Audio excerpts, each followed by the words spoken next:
Ladies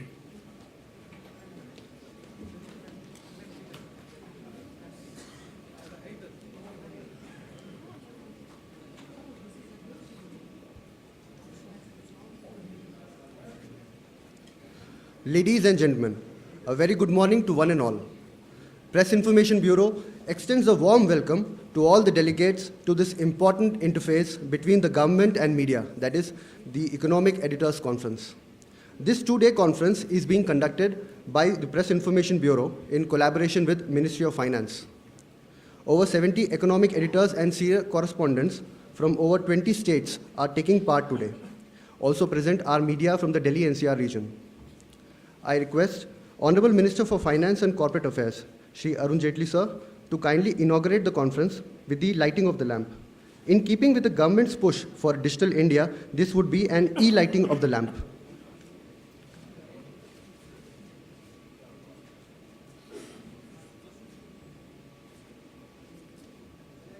Sir, please push it. Push it, push it.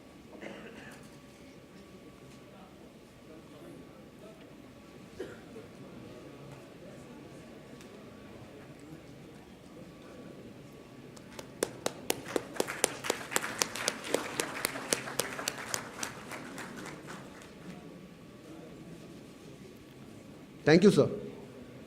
I now request Director General, Press Information Bureau, Shri Frank Naroan, sir, to please give the welcome address and set the tone for the event. Thank you.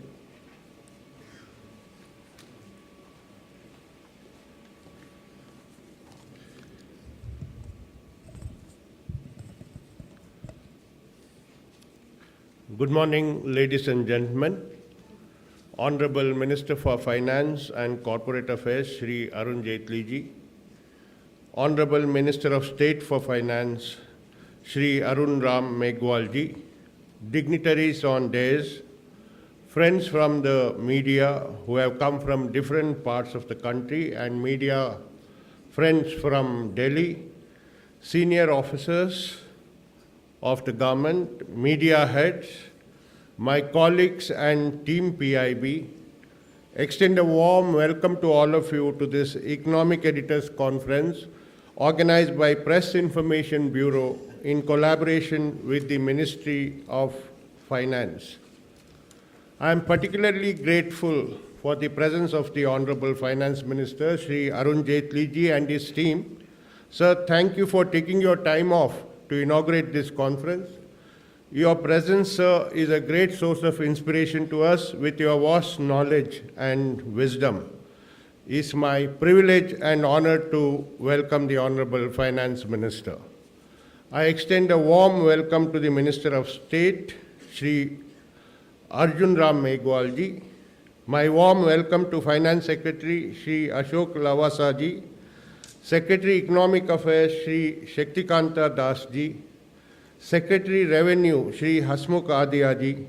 Secretary Financial Services, Ms. Anjali Chip Duggal ji. Secretary Deepam, Shri Neeraj Kumar Gupta ji. Chief Economic Advisor, Shri Arvind Subramaniam ji.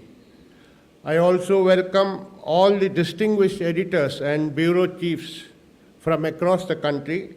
It's a matter of pride for me and the PIB that all of you have responded enthusiastically to our invitation for this Economic Editors Conference. I welcome the media persons from Delhi, senior officers present here, media heads. Friends, the main objective of this conference is to provide a platform for interaction between senior finance journalists from different regions and the ministers and senior functionaries of the Government of India on key economic issues. There are not many occasions when regional media members get an opportunity to interact with union ministers and especially the finance minister. In these 2 days, you get to have a direct connect with the policy makers. There have been some path-breaking initiatives in the financial sector which the Honorable Finance Minister will soon outline before you in his address.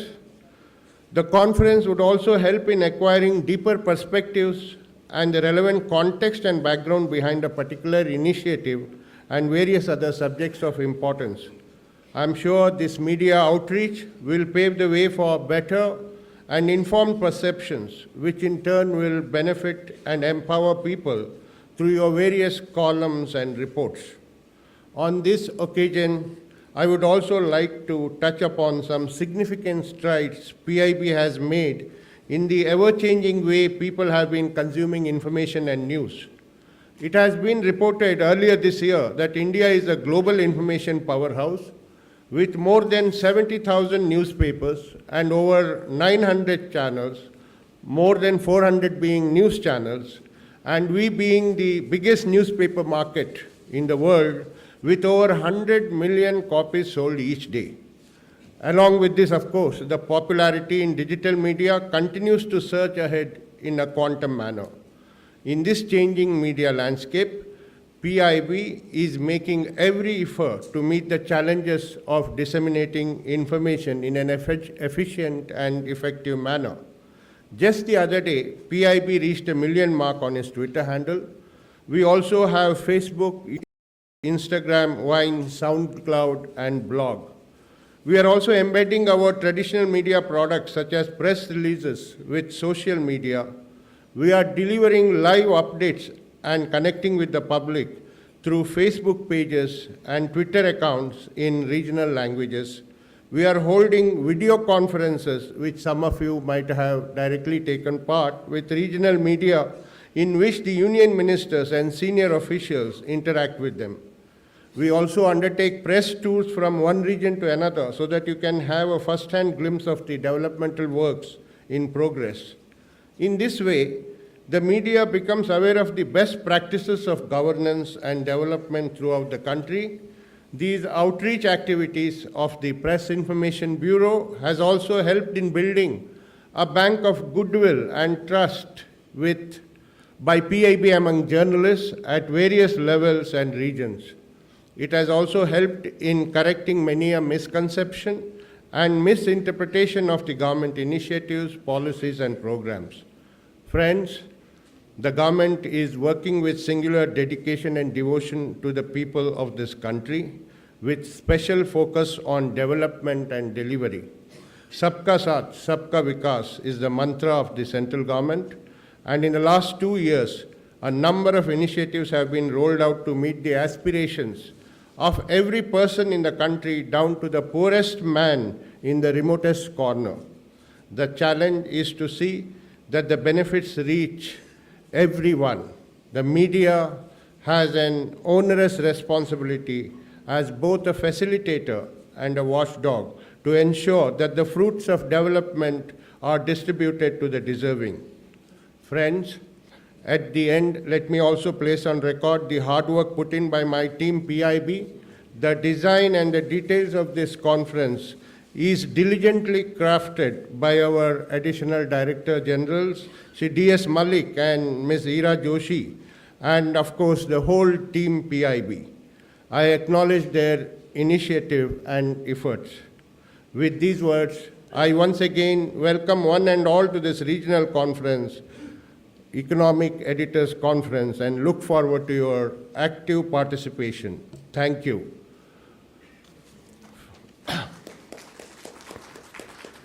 Friends, before I request the Honorable Finance Minister, I have a brief request to make to all of you. These are mostly points of order because the whole schedule is so tight. I thought I would just take 2 minutes to brief you. First of all, when you want to ask a question, there are placards kept before you. Please raise them high so that I can call out the number, and our personnel will hand over the mic to you. Please state your name and identify your organization when you ask a question.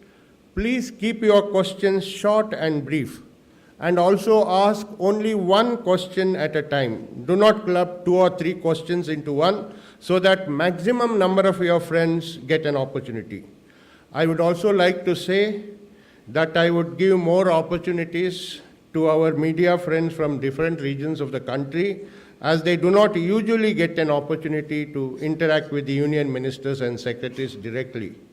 Most important of all these, I would like to like you to bear in mind that within the time frame available, it will not be possible for me to give everyone an opportunity, though I would make an attempt to accommodate as many questions as possible.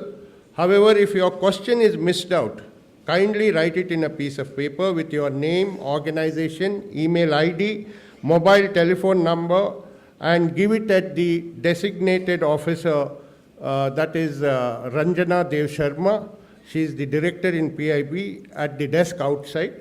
Our officer attached to the ministry will send you a reply on mail on the subject as soon as possible. I am sure all of you will cooperate. Now, I request the Honorable Finance Minister to give his inaugural address. Thank you.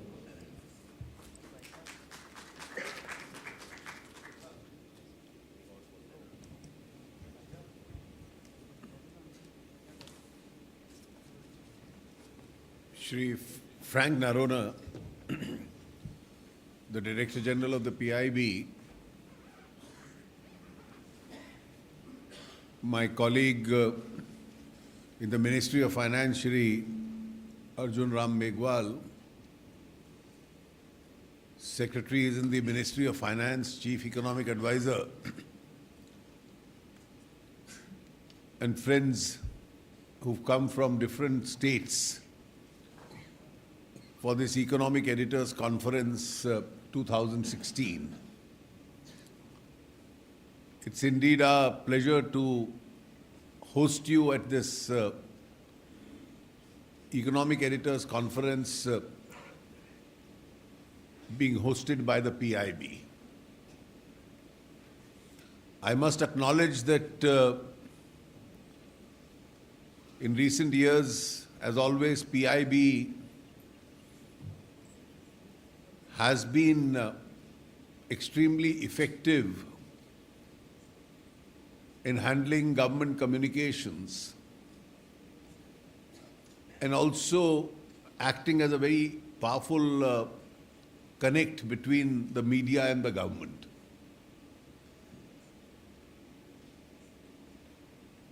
I must personally acknowledge Mr. Frank Narona's and his colleagues' contribution in this because of him, Mr. Malik and others, people like me also get a much larger opportunity, at least to interact with your colleagues who are present in Delhi. But this is a rare occasion where people interested in the subject are coming from different states. I'll only make a brief comment and leave a much larger time for interaction where you can ask me or any of my colleagues present here on the subject predominantly dealing with the economy itself.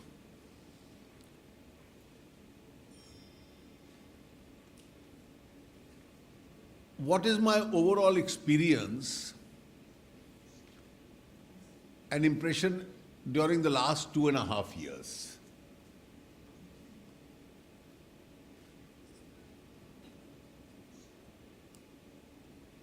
One obvious challenge has been that we've functioned under an adverse global circumstance.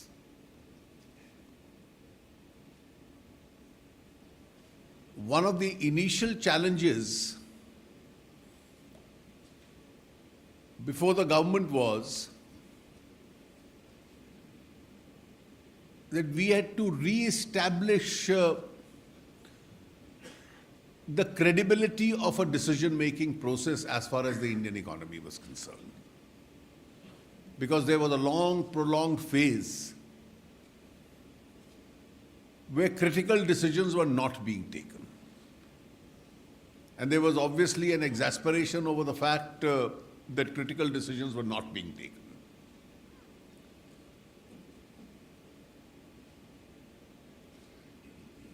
For any government to function,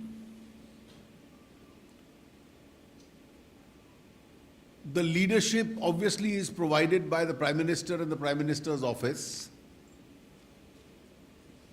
And then the different ministries have to act within the framework and the pace for the agenda that is set by the Prime Minister. And I think one important feature has been, and that's been a characteristic of this government, its decisiveness. And that has been really the proof of leadership as far as the government is concerned.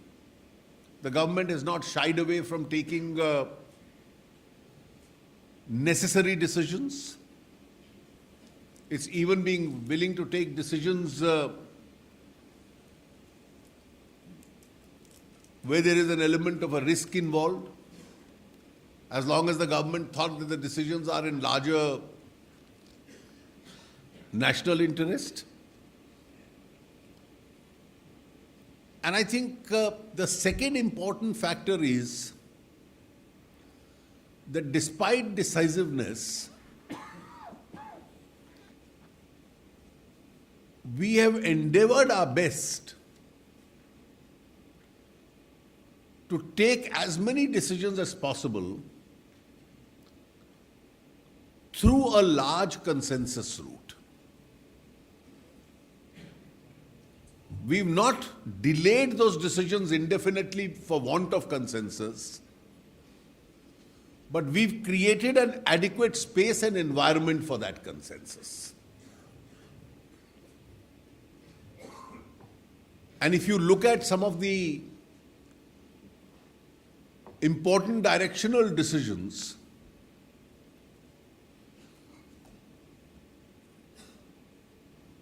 I think one of the obvious decisions which had been pending for a long time, that different sectors of the economy needed to be opened up. They needed to be opened up because you needed a lot of foreign investment into the country, because foreign investment also is one of the important engines which Indian economy required for growth.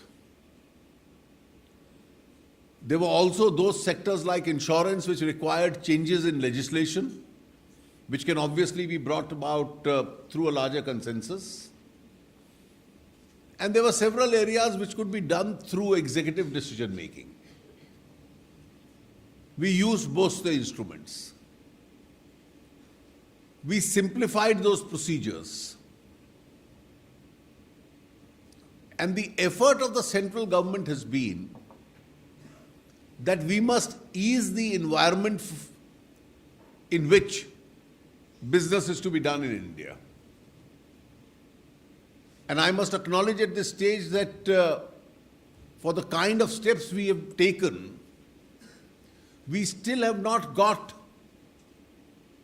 from international agencies the full recognition for the effort that we've put in.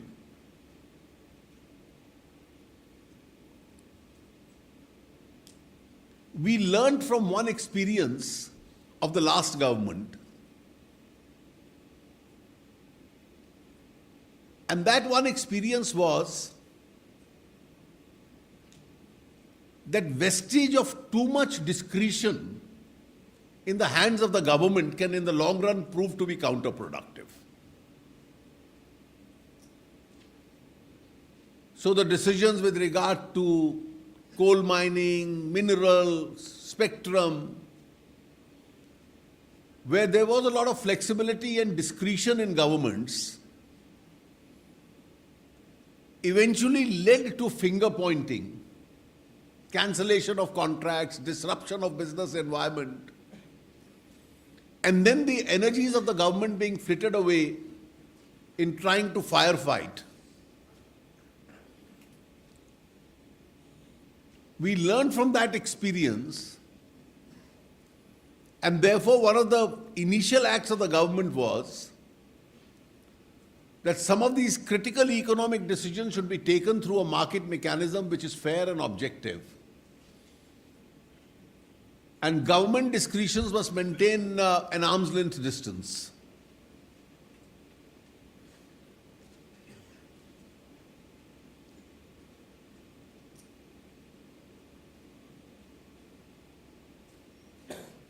making sure that state support and subsidies reach the right people and therefore are rationalized has been discussed for decades but never implemented. We implemented that. There is still a lot of work in progress. The Aadhaar legislation has proved to be an important catalyst in that regard.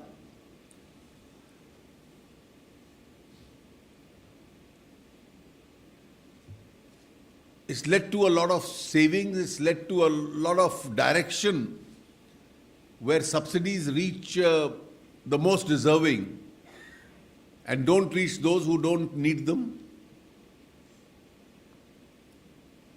We are still in the process of executing our taxation changes. A lot of distance has been covered as far as the GST is concerned.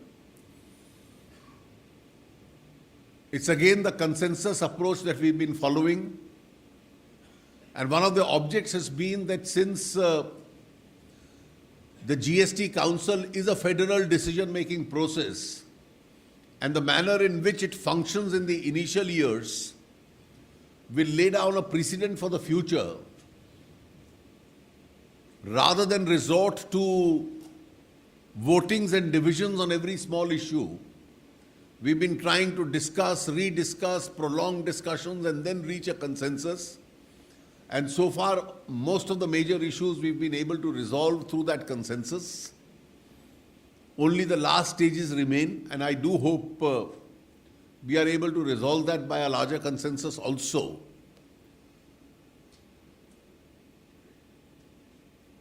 And this form of functioning of the council where discussions and consensus is a preferred option is a precedent we are trying in this federal decision-making body to establish. We also have parallelly reforms going on as far as the direct tax structures are concerned. And if you have seen from the insolvency bill to the GST to now the decisions in the council, our preferred option has been consensus. And we will hope to exercise that preference itself.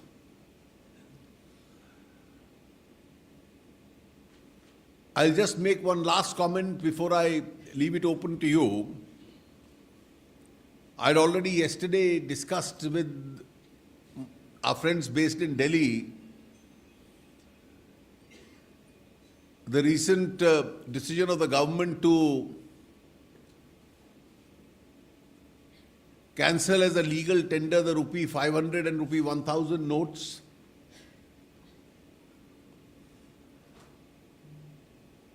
We are trying to ensure that at the earliest, the requisite replacement currency is available with people.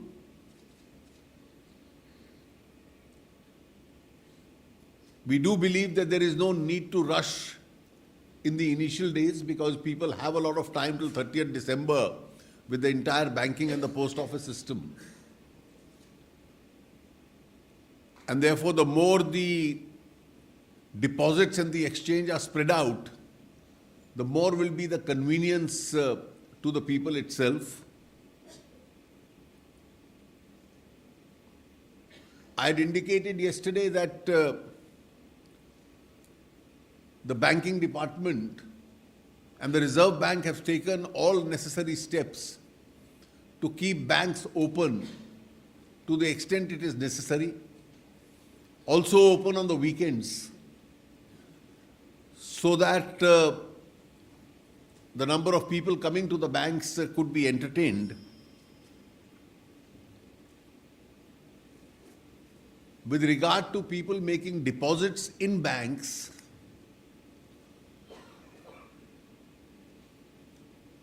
well, small deposits which are made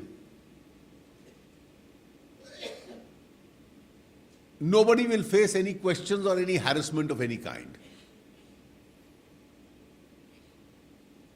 So people who have small amounts of cash, there has been an Indian tradition to keep some cash always at home for exigencies and emergencies which is required. They can exchange that, they can deposit that into their accounts. And the revenue departments are not going to take notice of these small depositors. In any case, deposits which are within the tax exempted limits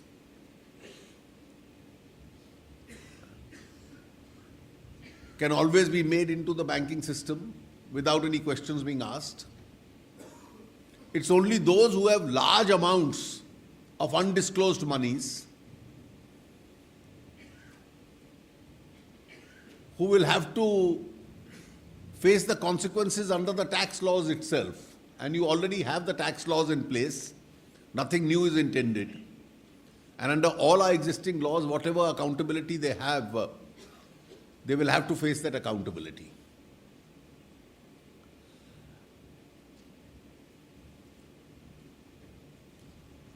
I've already explained yesterday the advantages that this is going to have, and therefore I'm not going into those details. But overall, I do feel that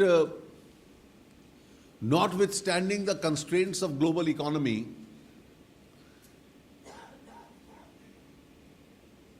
on our own intrinsic strength within those global limitations, we are doing reasonably well. This year, both tax collections have been reasonably good. Half year having passed by, the public expenditure has been much more than even the previous year. So there is a spurt in public expenditure. We are getting good global investments. And local demand also is picking up.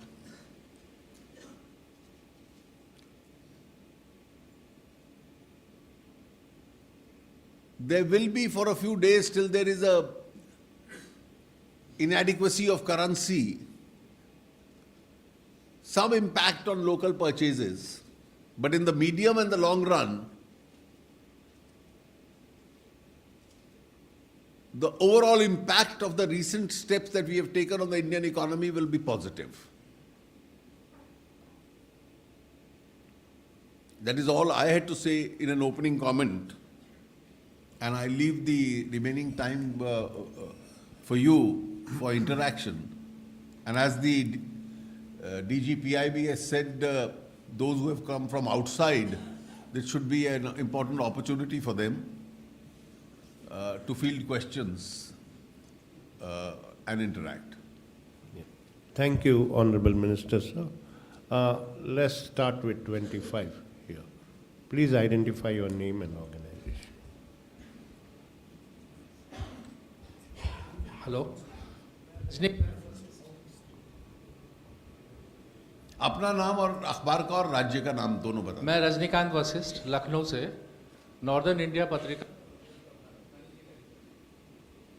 मेरा सवाल सिर्फ ये है कि शहर में तो दिक्कत नहीं होगी, लेकिन गांव देहातों के जो पब्लिक है, शादियों का सीजन है, तो वो वहाँ एक खास किस्म की पैनिक है, तो वहाँ कुछ विशेष इंतजाम क्या सरकार करेगी? देखिए, पूरा देश भर में 1.25 लाख बैंक्स का और उसके अतिरिक्त बहुत अधिक मात्रा में देहात तक डाकघरों का एक बहुत बड़ा नेटवर्क है। और ये नेटवर्क अपने आप में काफी मात्रा तक पर्याप्त रहेगा। इसके अतिरिक्त कोई व्यवस्था करनी है तो अभी इसको आरंभ होने दीजिए, तो इसमें कोई अतिरिक्त आवश्यकता होगी तो उसके ऊपर भी हम लोग विचार करेंगे। Yeah, please, 42. Yeah. Hi, my name is Sajid Mangat. I'm the national news editor for Bloomberg Quint. I'm coming from Mumbai. My question is that India is still a cash-led cash transaction economy with respect to consumption. We have removed 86% of the currency in value from the market. How will it impact the consumption as? Well, in the short run, it could, but eventually,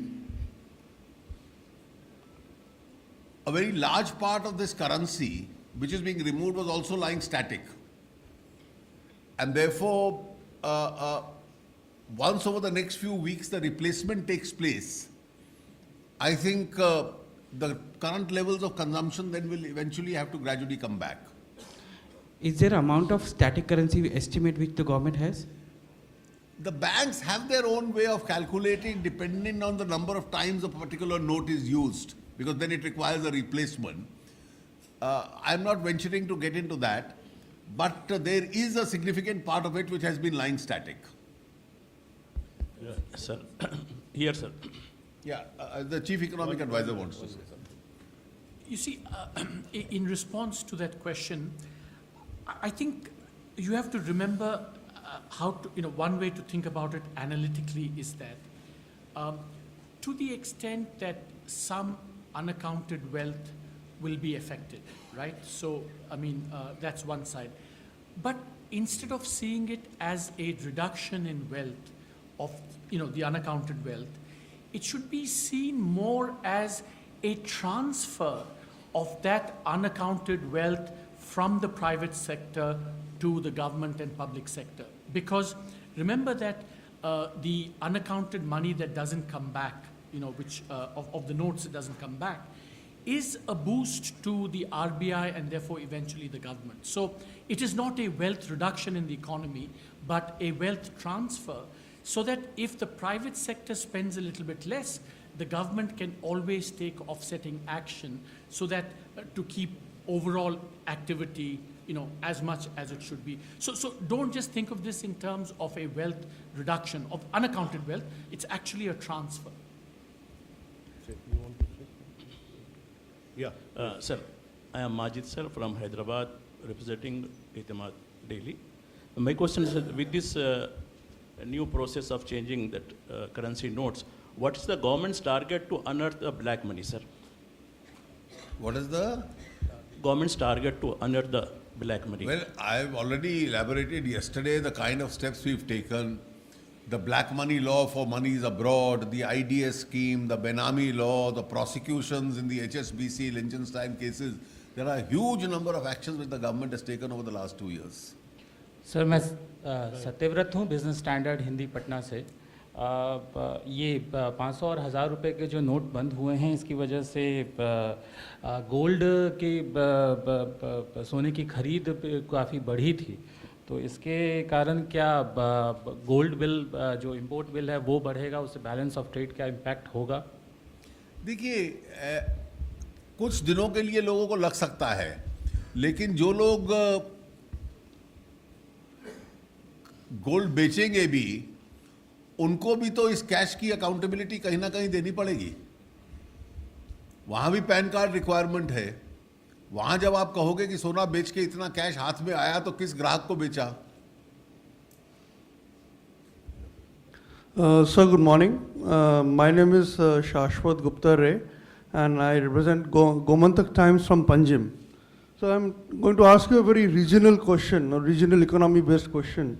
So Goa economy has been traditionally heavily dependent on mining, and then mining ran into rough weather, then we got into tourism, and then again Russian economy faltered and we had problems in tourism also.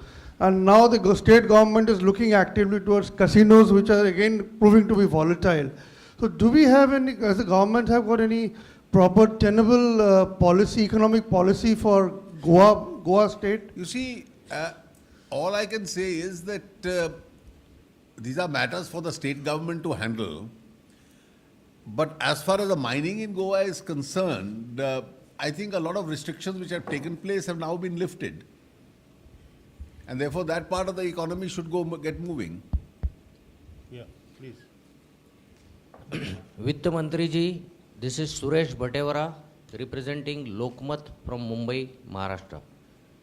मैं आपसे एक बात पूछना चाहता हूं कि GST council की meeting differ हो चुकी है और जो ड्यूअल कलेक्शन के बारे में ब्लॉकेड तैयार हो गया है, तो आपने अभी एक कंसेंसस की बात कही, वो कंसेंसस कहीं रुक गया है और जो आने वाली 24-25 तारीख की मीटिंग है उसमें क्या ये हो पाएगा या जीएसटी कुछ समय के लिए और डिफर हो जाएगा, क्या लगता है? देखिए, बहुत ज़्यादा डिफर की गुंजाइश इसलिए नहीं है कि हमारा पूरा प्रयास है कि ये 1 अप्रैल से लागू हो। ये भी आप मद्देनजर रखें कि 16 सितंबर 2017 अंतिम डेट है, उससे पहले लागू होना ही है। अगर उससे पहले लागू नहीं होगा तो राज्य फिर आगे जाकर टैक्स इकट्ठा नहीं कर पाएंगे, और इसलिए बहुत ज़्यादा गुंजाइश निर्णय को आगे लटकाने की नहीं है। ड्यूअल कंट्रोल का एक विषय बचा हुआ है, 10 विषय ऑलरेडी सॉर्ट आउट हो चुके हैं, और कोई कारण नहीं है कि इस विषय के ऊपर भी कोई ना कोई रीजनेबल सोल्यूशन नहीं निकलेगा। Please ask your question. वित्त मंत्री जी, I am Kamal Bhattacharya from West Bengal, Kolkata, and representing Arthik Lipi Bengali daily newspaper. Now, on the demonetization of 500 and 1,000 notes, West Bengal Chief Minister Mamata Banerjee sharply reacted and criticized the announcement and said that the people will face tremendous hardships. Your comments, please. You see, temporary hardship is no reason to perpetuate a system where black money prospers. And therefore, we should be prepared for a temporary short-term hardship in order to have a far cleaner and a better system for the future. माननीय वित्त मंत्री जी नमस्कार। रजनीश मिश्र, पूर्वांचल प्रहरी, गुवाहाटी से। वित्त मंत्री जी, ये जो सर्जिकल ऑपरेशन हुआ, अचानक से 500 और 1000 के नोट बंद कर दिए गए, उसकी वजह से एक जो हमारे यहाँ चल रहा है सस्ता सामान खरीदने की एक लत है हम लोगों में पूरे देश में, तो उनके लिए क्या महंगाई बढ़ेगी? क्योंकि कई जगह टैक्स नहीं चुकाते हैं, सस्ते में सामान लेते हैं, बिल नहीं लेते हैं, तो उनके लिए अचानक से महंगाई बढ़ेगी, आपको क्या लगता है? देखिए, ये बहुत दुर्भाग्यपूर्ण प्रश्न है जो आपने पूछा है कि बेईमान होने से ही देश चलेगा, ये कोई तर्क नहीं है। Madam, please ask your question. Hello, this is Sumita Bhaskar from Kolkata. I'd like to know whether this decision to scrap 500 and 1,000 rupee notes, will it affect the unorganized sector anyhow? Actually, they normally deal on cash, basically. Will affect whom? Unorganized sectors. No, well, there is no prohibition on any sector from dealing through checks also. No, that is the You thing. see, this decision will impact the spending habits of people. Yeah. There is no fundamental right of any section to deal only in black money. No, not only black money, what I'm talking about, the thing is, they mainly deal on cash, right? No, they can deal in check also. There is no prohibition on that. Yeah. Thank you, sir. 152, उधर दे दो। Good morning sir, Shirish Mehta from व्यापार इन मुंबई। मेरा सवाल यह है कि जब आपने 1,000 रुपया से 2,000 रुपये के नोट पर आप गए, तो बड़ी इकोनॉमीज तो स्मॉल डिनोमिनेशन में जा रहे, तो आपने आगे 2,000 रुपये के नोट में जाने के क्या सोचा? ये आरबीआई के अधिकार क्षेत्र में भी आता है सरकार को सलाह मशवरा इस पे देना। आरबीआई का ओरिजिनल मत था कि जिस प्रकार से इन्फ्लेशन बढ़ा है, उसकी इंडेक्सिंग के बाद 5,000 और 10,000 रुपए का नोट होना चाहिए। सरकार ने उस सुझाव को स्वीकार नहीं किया था, और पुनः विचार के बाद 2,000 इसलिए कि 500 और 2,000 इसलिए कि हैंडलिंग में भी सहूलियत लोगों को होती रहे, और रिप्लेसमेंट के बाद एक बार सारा पैसा अगर बैंकिंग सिस्टम के अंदर आता है तो किसी को कोई इंसेंटिव नहीं मिलेगा उसको दोबारा ब्लैक मनी में कन्वर्ट करने का।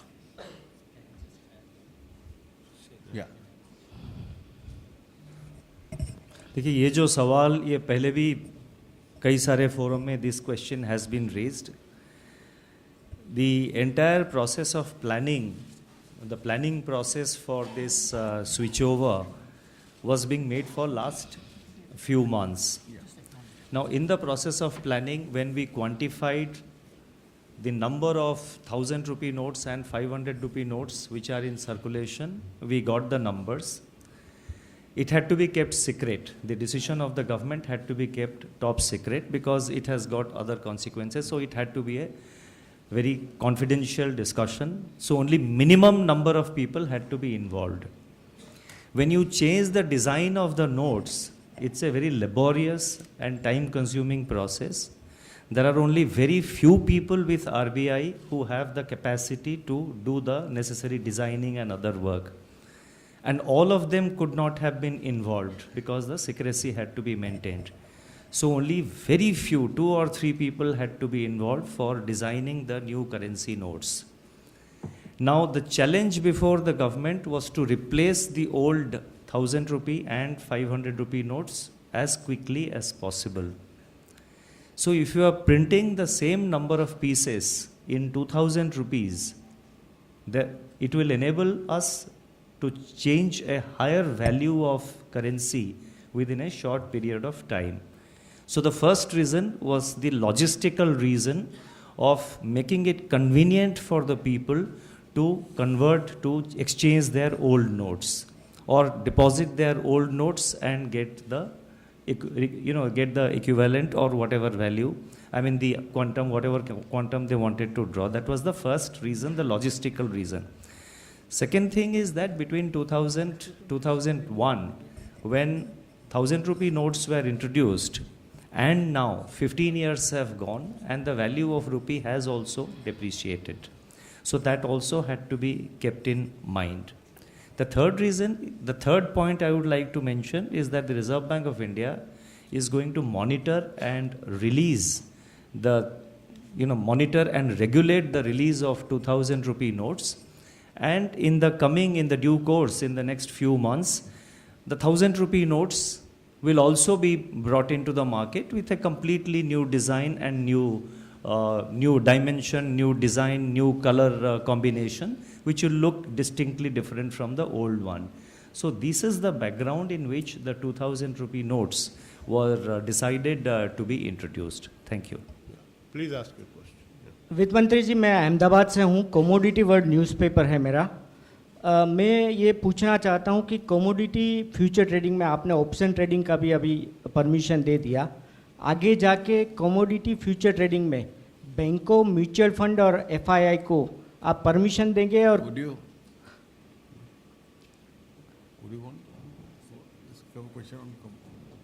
Can you kindly repeat the question? Can you repeat, please? ये कमोडिटी फ्यूचर ट्रेडिंग में अभी आपने ऑप्शन ट्रेडिंग को परमिशन दिया है, आगे जाके आप इस ट्रेडिंग में बैंकों, म्यूचुअल फंड और एफआईआई को परमिशन देंगे तो कब देंगे, और कमोडिटी फ्यूचर ट्रेडिंग का भावी कैसा रहेगा? इसी कमोडिटी ट्रेडिंग में एफआईआईज इनको परमिशन देने की कई सुझाव आए हैं, उस पर अभी तक कोई डिसीजन, कोई फैसला नहीं लिया गया है। अभी the matter is under consideration, SEBI में इट इज़ अंडर कंसिडरेशन है। अगर सेबी बोर्ड में व्यू लेके उसको वो रिकमेंड करते हैं और under the law if as a regulator they can permit, then SEBI they will take the decision. If it requires to come to the government, to finance ministry, it will come. But अभी तक इसमें कोई no decision has been taken. And let me also add here that the commodity trading, like the securities trading, like the stocks and the shares, also is entirely on non-cash transactions, and it's a part of government's effort also to promote these, all this trading through non-cash means. But to answer your question specifically, at the moment there is no such decision. Yeah, please ask your question. Yeah, this is Manojit Shah from the Hindu Mumbai. Have you factored in the impact of this recent step of cancelling 500 and 100 rupees note, which will impact some sectors like construction, etc., on economic growth? And if so, how much is that of current year's economic growth? You see, there are some sectors which have been conventionally cash intensive, and therefore in the short run there could be some impact on them. But over a period of time, I think it will work itself out. Please ask your. My name is Srinivasan. I'm director of the Hindu Business Line in Chennai. Two-part question relating to demonetization. As you are aware, a bulk of the transactions in our agricultural sector happens in cash. And what do you foresee as the impact of this demonetization on the agricultural economy, particularly since the procurement season is upon us? That's part one. And B, there have been certain limits imposed, and you yourself mentioned that the limits are also related to the tax laws. So for exchange of currency, but agricultural incomes are exempt from income tax. So would that mean that there would be no limit placed on exchange of... You see, the exchange limits are only for the first 2 weeks when there is a restriction on the quantum of cash which is available. In any case, whether agricultural transaction is dealt with in cash or through a banking transaction, it will remain tax-free. And therefore, it would be in the larger interest of farmers, even if they are nudged to put their collections into the bank, because it's more secure, it is probably interest earning, and in any case, it doesn't attract any tax liability. So there is no real reason why he should keep it in cash and he gets any advantage out of the cash. In fact, the advantage of putting it into the bank would be far more, and it still would attract no tax. Sir, good morning, sir. Ramesh Sharma, editor, Open Eye News and Business Search, Bhopal, Madhya Pradesh. My question is that, sir, despite clear-cut instructions for Reserve Bank of India to provide all facilities, particularly for the physically challenged people, the ATM staff of our banks do not follow the rules and regulations, and there is no provision of ramps, no availability of barely paid other facilities. So how far the ministry is going to consider this problem? And second one, sir, it has almost 16 years have been passed. The insurance sector, in the insurance sector, there are more than 15 companies working in. Still the uninsurable population, percentage of uninsurable population are not improving. You see, as far as the first is, I take it as a suggestion, and I'll certainly ask the Secretary Financial Services to bring it to the attention of the banking system. I'm grateful to you for having brought it up. As far as the second issue is concerned, you see, we've been doing our best in order to increase the penetration of insurance. Today you have more insurance companies, you have expanding businesses. Even the schemes that the government for the weaker section had brought about with regard to both accident and life insurance, they made a runaway success, and therefore they have penetrated insurance services significantly and shown to the people the advantages of that. But then in a more structured manner, insurance needs to expand. That point is well taken. Our friends from Delhi have been very cooperative. Thank you so much. Yeah, that one. Yes. Yes. So good morning. Pranav Mukul here from the Indian Express. Sir, regarding the withdrawal of the 500 and 1000 rupee notes, eventually going down the line, how do we ensure that the new notes also do not become a part of the black money transactions that are happening? Eventually, like you said, that the new notes will become a usual part. Please bear in mind that this is not an isolated step. You have the currency squeeze which will take place as a result of this, because a lot of static currency is not going to come back into the market. You have the GST which will be implemented, which is a far more effective system where tax evasion will be much lower, tax compliances will be much higher. You have a parallel movement on in order to rationalize your direct tax rates itself. So these are all steps which are being taken in tandem, and the collective impact of all these steps and the deterrent impact of this step that we have taken, I think will be a great disincentive.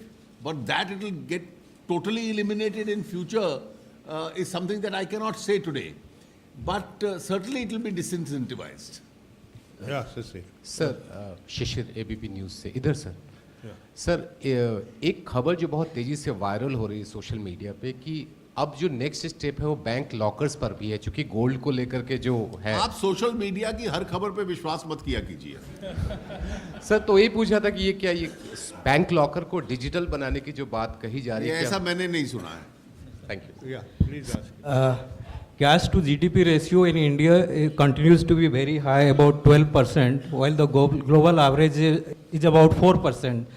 So how much time do you think it will take to reach the global average? Well, I can't give you the time, but I think the present exercise is intended to reduce that 12% significantly. Yeah, please ask. Yeah. And sorry, sir.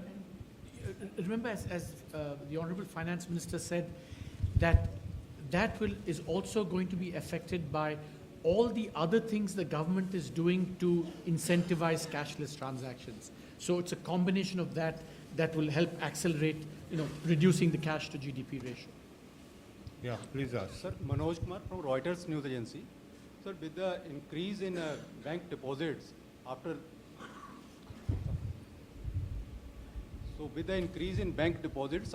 government's measure, so do you see that this capital adequacy ratio will be changing for the banks, and government may need less money to recapitalize the banks? They'll still need money for recapitalization, but obviously the kind of resource available with the banks would increase. Yeah. Let's come back here. Yeah. Vishwam. Vishwanathan, editor, Industrial Economics from Chennai. Mr. Minister, you mentioned about building a consensus in regard to major issues along with the states. Tamil Nadu has been opposing this, being part of GST for its own reasons for quite some time. It's one of the few states which has not still passed the GST bill. How far have you succeeded in understanding the problem and trying to build the consensus with them? Well, to be fair to the state of Tamil Nadu, it was the only state which had said that they were not in agreement with the GST idea. But once the GST is approved as a constitution amendment, it applies to the whole of the country, including Tamil Nadu. And therefore, notwithstanding their view against GST, I must say to the credit of the Tamil Nadu government that their ministerial representative and officers have been participating in the GST Council. They have been more than actively participating, and they are a part of the larger consensus which is evolving on all these issues. Yeah, push lijiye, please. Yeah. Good morning, sir. I'm Prabodh Jamwal, editor Kashmir Times, Jammu and Kashmir. I just want to know what has been the impact on revenue collection of the central government so far as the disturbed conditions in Jammu and Kashmir are concerned. And second thing, how much is the impact of J&K's demand with a related question on GST? You see, as far as the taxation returns are concerned, we've extended the date as far as J&K is concerned because of the disturbances. I won't be able to give you the revenue offhand, but J&K is the only state because of Article 370 which has to separately decide what it wants to do with the GST. I think J&K is well aware of the fact that the GST once implemented will go to the advantage of Jammu and Kashmir, for the simple reason that Jammu and Kashmir as a consuming state will stand to benefit from the GST, and therefore they have to evolve their own architecture as to how to get into the GST platform itself, so as also to be avail the input credits, etc. And I think the J&K government is working in that direction. Yeah, please ask, sir. Yes. From Northeast, Kesabdang of Mizoram. 10% gross budget sharing with donor ministry, practiced since 1988 for purely developmental works in the Northeast area. I want to know how far central government kept the policy.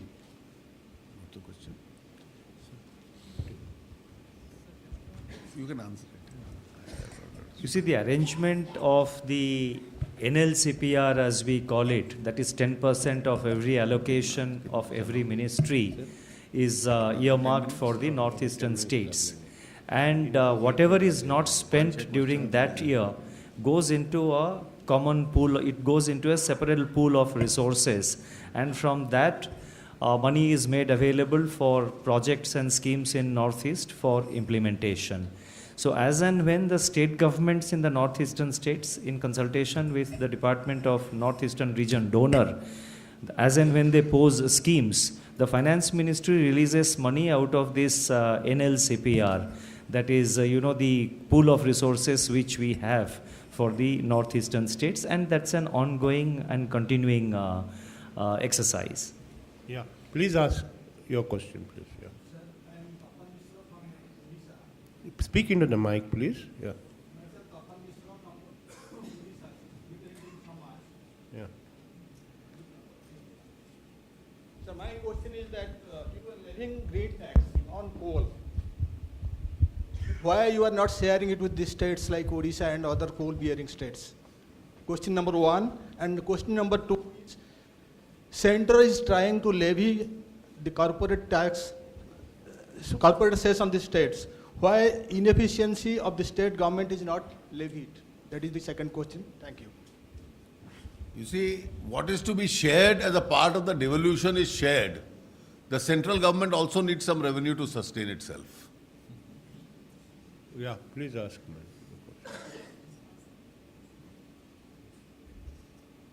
So just away in the black money crackdown, there's been a regime change in the United States in the last 24 hours, one that people believe have the potential to change the global economic and political landscape. Mr. Trump's views on immigration are not very kind to the Indian IT sector. We've seen a serious amount of nervousness in the markets as well. Where does India stand amidst this regime change, really, from a government point of view? Well, if a world's large democracy through a democratic process elects a government, I think it is, everybody has to respect that verdict. Yeah, please ask. Kamal Kishore, नौ Bihar Times Bihar से। देश की खासकर बिहार की ग्रामीण अर्थव्यवस्था को मजबूत बनाने के लिए आपके पास क्या प्रमुख योजना है? देखिए, ग्रामीण क्षेत्रों में अधिक साधन लगे और केंद्र भी अपने साधन जो लगाता है वो राज्यों के माध्यम से ही लगाता है, और इसलिए जितनी आर्थिक स्थिति मजबूत होगी और आने वाले वर्षों में जितने भी साधन आएंगे, ये सरकार की एक प्राथमिकता रहेगी कि ग्रामीण क्षेत्रों में वो जाए। तो ग्रामीण सड़कें, rural housing, irrigation, sanitation, electrification, schools, इस सब में जो साधन जाने हैं वो सरकार की जो रूरल एरियाज में आमदनी बढ़ाने की भी योजना है उसका एक अटूट अंग है। Sir, Timsi from CNBC TV 18. You said that soon 1,000 rupee note will be reintroduced with a new design and security features. Is there also plan to reintroduce 100 rupee notes and the other denominations with new design? Because the design is completely changed in the new notes for 500 and 2,000. No, so far what the secretary All denomination of notes will be reintroduced with new design and new features. Yeah, please ask. Sir, I'm Shubham Batra from Cogensis. While there's comfort in most indicators of the economy, the fiscal deficit continues to be a concern, and that's what even the rating agencies have highlighted so far on the government's weak public finances. So your comments on how do you plan to achieve the fiscal deficit target that's been set for this year? Well, I think you achieve the fiscal deficit target only by two ways. You earn more or you spend less. Now, in our case, last year we've already set the precedent. We earn more and we spend more. And we still maintained the target last year, and we hope to do that this year itself. Yeah, Ritu. Sir, Rituparna from CNBC TV 8 and Decide. In one stroke, practically, the existing parallel cash economy you guys have demolished. But the other two asset classes, gold and real estate, is where monies from black and parallel economy gets deposited. Any action we expect on real estate and gold assets as well? Well, I think the impact of these decisions, particularly when cash is squeezed, will be felt in all sectors which were cash intensive. Sir, please, Sir, Dipankar from PTI.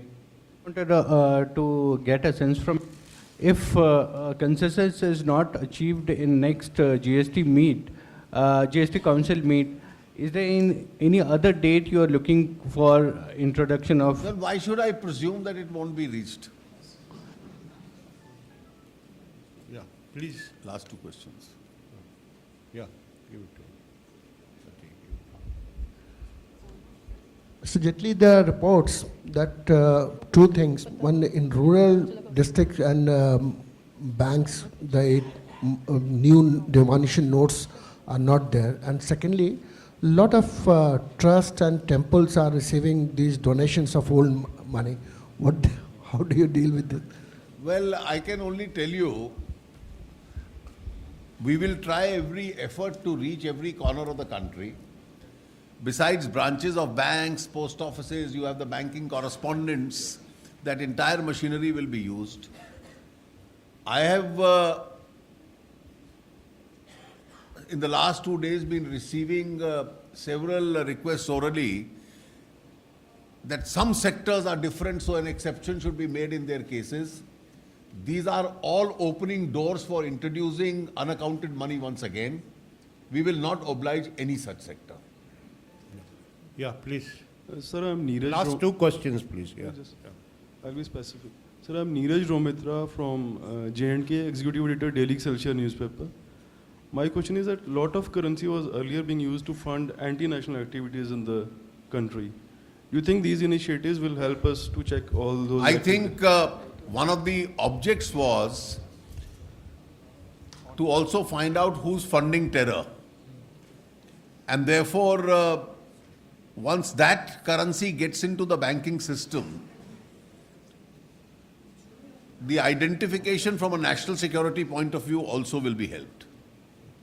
Please ask your question. I am Saravanan from Chennai. Nanayam Personal Finance Magazine in Tamil. Indians are good savers, but not investors. They need. It's not very clear. Speak just a little away from the mic. Indians are good savers, but not good investors.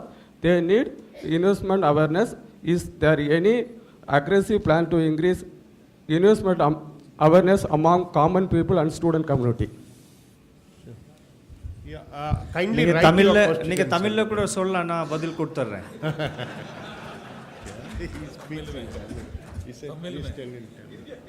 இந்தியர்கள் வந்து சேமிப்பில் வந்து கில்லாடிகளா இருக்காங்க.